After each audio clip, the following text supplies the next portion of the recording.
मारा है पूछ के कि तुम हिंदू हो या नहीं। अब वाइफ को छोड़ दिया है। और ये कौन कहता है कि इनका धर्म नहीं था? आंख के अनहर है लोग। कलमा पढ़ा के मार रहा है। हम जिस आतंकवाद को देखे उसका धर्म था, उसको भी जारी कर दे फतवा। इससे ज्यादा खतरनाक होगा अगर ये चुप बैठ जाएंगे। फ्राइडे का दिन भी है, मुसलमानों लोग को एक वोट होकर करना है। सजा ऐसी होनी चाहिए कि रूह कांप जाए। इंदिरा गांधी रहती तो अब तक मार दी रहती। तो हम लोग भी अपनी सरकार पे प्रेशर बनाएंगे कि सर्जिकल स्ट्राइक जैसा हम लोग को छोहाड़ा पुदीना नहीं चाहिए। अभी यही टाइम है, अमेरिका भी बिजी है, चाइना भी बिजी है। वो लोग को एकदम खून खौला हुआ है, सारा मैगजीन लोड करके रखा है। सब बस इतना कहना है कि बस एक बार आदेश दे दे। कहने का इच्छा नहीं कर रहा है। अरे मारा देखो कश्मीर में जो घटना हुआ, मन तो करता है जाके हम AK-47 ले, नहीं समझे, हेल जाए बॉर्डर वो पार।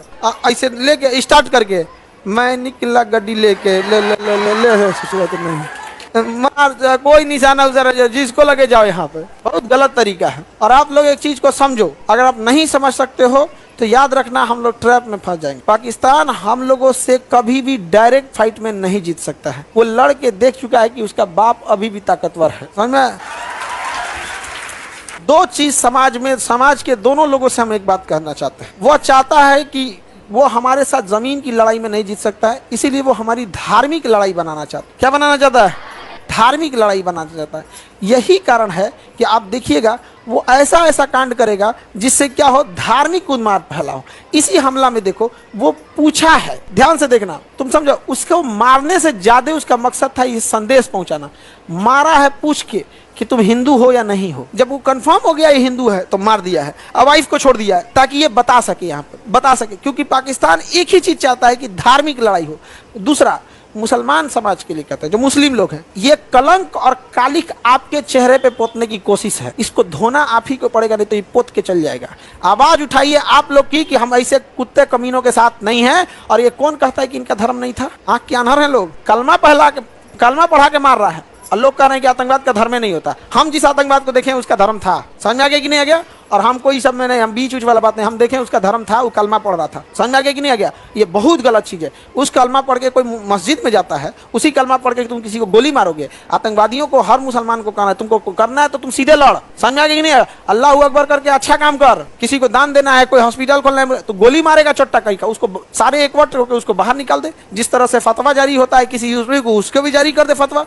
तो मुसलमानों से भी कहता है फतवा जारी करे इस लोग को, वरना पूरे लोगों के ऊपर कालिख पोतेंगे सब। ये सब उसका मकसद है। सोचिए, उसको मारने की जगह पे किसको छोड़ा है? वाइफ को। अब बताया है कि जाके अपने मोदी को बोलना। अरे बैल कहीं का, समझ रहे हो ना आप क्या कहना चाह रहे हैं? अब सोचो, अब बताओ, यहाँ पे मुसलमानों को बदनाम किसने किया? पाकिस्तानियों ने। अब क्या एक सामान्य व्यक्ति क्या सोचेगा इनके बारे में?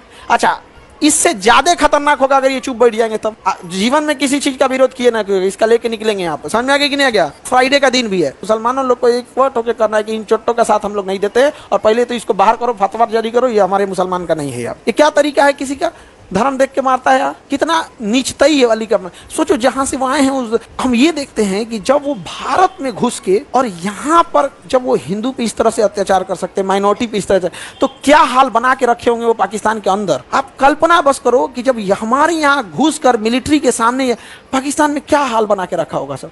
मतलब हमको लगता है जो माइनॉरिटी वहां जी रही है, जो जैन है, बौद्ध हैं, सिख हैं, हिंदू जो बचे हुए हैं माइनॉरिटी, वो कितने उनकी बहादुरी और उनके हिम्मत को दाद देनी पड़ेगी। ऐसे जालिमों के बीच में बचे हुए हैं सब। हमारे यहाँ ऐसी घटना होती है, ये सब चीजें, तो पूरे समाज को बड़ी अजीब टाइप का लगता है। तो इच्छा नहीं करता है पढ़ाने का, मन कर रहा है कि मारे आदमी, यहाँ जो होगा देखा जाएगा। या अटारी बॉर्डर बंद कैला से कुछ ना होगा सर। वहां के कुछ लोकल लोगों ने मदद भी किया, कुछ लोकल लोगों ने बेशक मदद भी किया है, लेकिन कुछ एकाध ऐसे लोकल जरूर थे जिन्होंने रास्ता भी दिखाया है। ये दोनों चीजों को हम नहीं नकार सकते हैं। वहां जो लोकल मदद किए हैं उन लोग को सैल्यूट।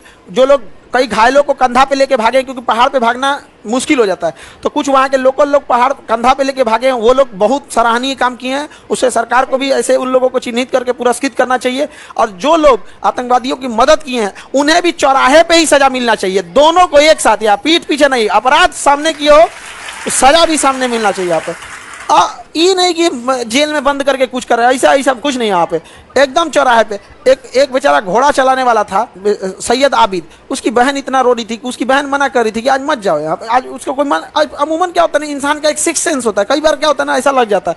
तो घर वो कहा कि नहीं मैं जा रहा हूँ, सैलानी आए हैं, टूरिस्ट आए हुए हैं यहाँ पे।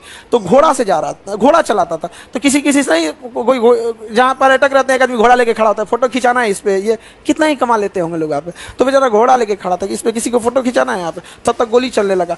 अब गोली चलने लगा तो इसको लोकल जान के मारा नहीं, इसके पास से गोली चलाते ही बंदूक छीन लिया, आतंकवादी इस बंदूक छीन लिया। कहा कि हमारे कश्मीरी इनको मत मारो। तो एक दूसर का आके कहा एकरो मारो यहाँ पे, हाँ एकरो मार दिया यहाँ पर छीन के इसको। लेकिन क्या करिएगा, घोड़ा चलाने वाले को बंदूक चलाने थोड़ी आता है, लेकिन हिम्मत तो दिखाया यहाँ पर। लेकिन निहत्ते लोगों को मारता, ऐसे लोगों को जो सच में बहादुरी का काम किए हैं, जो बचा के निकाले हैं उनको, और उनको तो खोज के निकालना चाहिए जो इनकी मदद किए हैं।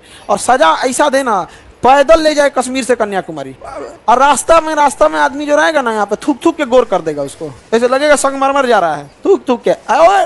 पब्लिक को छोड़ देगी, तमाचा मारने पे एफआईआर नहीं होगा। रास्ता भर यहाँ से, और उसको कश्मीर से लेके पैदल कन्याकुमारी तक जाए, मेक श्योर हम लोग करें कि उतना तक उसको लास्ट तक उसको जीवित ले जाना है वहां पे। और कश्मीर के बाद कन्याकुमारी में उसका फिर दाह संस्कार हो जाए। अंतिम संस्कार कहाँ हो, कन्या, ताकि पूरे देश के लोग देखे कैसे होता है। पूरा हाथ पैर में बेड़ी बांध के वैसे ही ले जाए इसे यहाँ पे, घसटात वहां पे, पता चले कैसे मर गया। तो हमारे थोड़े थक गया था, किसी को कश्मीर से दौरा ढके जब तक इंसान आराम करे, चल यहाँ पे। अब बाकी लोग देखे यहाँ पे, ताकि वैसे सजा ऐसी होनी चाहिए कि रूह कांप जाए। यहाँ इतना गलत किया है यहाँ पर। कश्मीर में घुसना बड़ा इजी हो जाता है। वहां पे आप कश्मीर ही नहीं, दुनिया के किसी भी पहाड़ी एरिया में जाके देखोगे ना, वहाँ हाथी छुप जाएगी, पता नहीं चलेगा। बहुत उटपटांग होता है, वहाँ हाथी भी छुप सकती है। देखो जो अच्छा काम कर रहे हैं उन्हें अच्छा भी बोलना पड़ेगा, जो गलत कर रहे हैं उन्हें गलत करना पड़ेगा। ऐसा नहीं है, लेकिन होता क्या है ना कि अच्छे लोग बोल नहीं पाते हैं और गलत लोग चढ़ के बोलते हैं, यही खराबी हो जाता है। पाकिस्तान वाले सबको भूखे मुँह देने लायक है जी, इन लोगों को भूखे मुँह देने लायक है। बलूचिस्तान में घुस जाए यहाँ पे।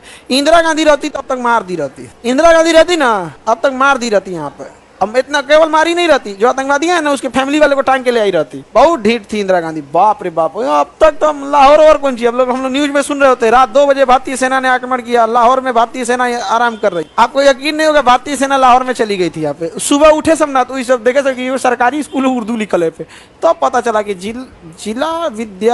जिला विद्यालय लाहौर है सर। लाहौर आ गए हम लोग, रात में उनको पता नहीं चला था ना, हमला करते करते निकल गया, सुबह थे लाहौर ही। उस समय जीपीएस उतना नहीं था। पर्यटक लोगों के लिए तो इतना डर माहौल पैदा कर दिया जिसका वो भी है। आगे बढ़ते हैं, बाबू का कहना सही है सर, कुत्ता का पहुंच सीधा नहीं हो सकता।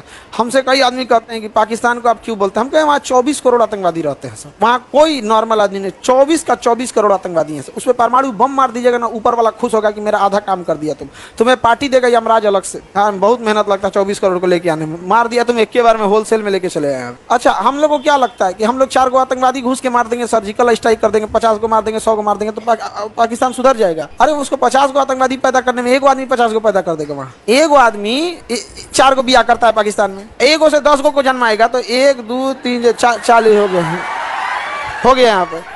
इन छोटों का काम कौन सी है? ये आतंकवादी बनते कैसे? एक बाप को 40 को लड़का हो जाएगा, वो नामों नहीं जानेगा, जो लास्ट में बचेगा तो ना आतंकवादी लेके चल जाएगा। देख तुम्हारा बाप खुदे नहीं मानता है तुमको, कहेगा हाँ हम क्या करें। उधर पत्नी दिमाग नोचेगी उसको, खाली ओकरे मानते हैं, हमारा मानवे नहीं करते हैं। यहाँ एक पत्नी कोई संभाल नहीं पा रहा है जी। भारत में एक पत्नी कोई संभालता है, कान में से धुआं फेंक दे रहा है, ड्राम में चल जा रहा है वो। 4 को पत्नी रख, यही सब ना आतंकवादी बनेगा सब, बिना मतलब का। एकदम हम मतलब एकदम डिस्टर्ब हो गया आदमी। क्योंकि अब हम लोग के साथ में जो बच्चे पढ़े थे, जो हम लोग के दोस्त वगैरह बच्चे थे, क्योंकि हम लोग तो एनडीए में जब सेलेक्ट नहीं हुए, लेकिन उस बैच में तो बहुत सेलेक्ट हुए ना, तो उन लोग से तो अभी भी है एकदम, वो लोग को एकदम खून खौला हुआ है, सारा मैगजीन लोड करके रखा है सब। बस इतना कहना है कि बस एक बार आदेश दे दे, यहाँ पर मार देंगे सब। हम कहेंगे हमारे लिए कोई काम बताओ ना, हम यहाँ पे नहीं समझ आ गया। तो हम लोग भी अपनी सरकार पे प्रेशर बनाएंगे कि सर्जिकल स्ट्राइक जैसा हम लोग को छुहाड़ा पुदीना नहीं चाहिए, ये सब हमको नहीं चाहिए। 20 आतंकवादी मारेंगे वो तुरंत पैदा कर लेगा सब, नहीं समझ आ गया। उनको क्या जाता है बढ़िया से एकदम, ताकि उन सबको भी याद आए कि इसने बहुत गड़बड़ कर दी है। अभी यही टाइम है, अमेरिका भी बिजी है, चाइना भी बिजी है, घेर देना चाहिए यहाँ पे। मारे पाकिस्तान को धो धा के रद्द कर दे सर। पाकिस्तान का पानी रोक दिया गया, पनिया में जहर मिला के छोड़ दे, कुल मरे सब वहाँ पे। वो होल पाकिस्तानी सबका जिस तरह से विचारधारा है, इतना गड़बड़ चोट्टा सब। अरे हम लोग के क्या होंगे ये पाकिस्तानी। इस साल जो अभी ईद खत्म हुआ है, आपका ईद हुआ 1 अप्रैल के आसपास था, 1 अप्रैल को था कि 31 मार्च को था। ये पाकिस्तानी ईद के दिन अपने एक और दूसरे के मस्जिद में जाके बम फोड़ दिया। हुआ है तो एक मस्जिद में बम फोड़ दिया। ईद में गला मिलने का त्योहार है, वो बम फोड़ रहा है सर। बहुत खराब होता है यहाँ पे। दिल्ली एयरपोर्ट पे हम लोग थे तो मोबाइल चार्ज कर रहे थे लोग, सब लोग चार्ज कर रहे थे। तो वहाँ पे एक तो बूढ़ी लेडी थी, ब्रिटेन की थी, तो बेचारी बूढ़ी थी तो खड़ा नहीं पाती। तो ब्रिटेन वाले में ये सब कुछ नहीं हुआ, तो नीचे पलथी मार के बैठ गई थी चार्ज करना। तो 4-5 आदमी चार्ज कर रहे थे। हम सोच रहा डिस्चार्ज हो गया, हम भी गए चार्ज में लगा के हम साइड में खड़े हो गए। हमारा आदत, हम किसी से पूछ दिया आप कहाँ से, तो कह रहा हम लाहौर से। पूरा आदमी साइड हो गया वहाँ। सोच रहा समझ में नहीं आ रहा, मोबाइल चार्ज कर रहा है, बम चार्ज कर रहा है, कोई ठीक है यहाँ पे, भागो यहाँ से। पूरा आदमी साइड हो गया यहाँ पे। अब जो बेचारी ब्रिटेन वाली थी उसको सीट मिल गया, कुर्सी मतलब भर गया था जगह। हम आप बैठ जाइए प्लीज सीट यहाँ। मुझे why people run away from here because he is from Pakistan. काहे को वो बैठे जाए, वो चल गया। बेचारी बूढ़ी दादी, हम क्या उसको ही पता है जोनो 2 साल बचल है कम से कम, चल जब नदी तो फट जाएगा कहीं हो। यहाँ पर पूरा दहशत का माहौल रहता है। अजीब पागल है सर ये सब। कौन कर रहा है सर? आप ही का तो साला साली है सब वहां पे सब। बताओ, और खतरनाक है। पाकिस्तान को क्या कहिएगा, इतना कमीना है, जीजा का रिस्पेक्ट नहीं करता। जबकि हमारे यहाँ तो गांव मोहल्ला वाले भी रिस्पेक्ट करते हैं। किसी के यहाँ देखते हैं पूरा घर, गांव मोहल्ला हर जगह होता है, बहुत माना जाता है। नहीं, गांव में जाता है तो उसको कोई घर का आदमी अकेले भी नहीं छोड़ता है, टहलाता है यहाँ पे। अभी कुल कोनो बता मत दे।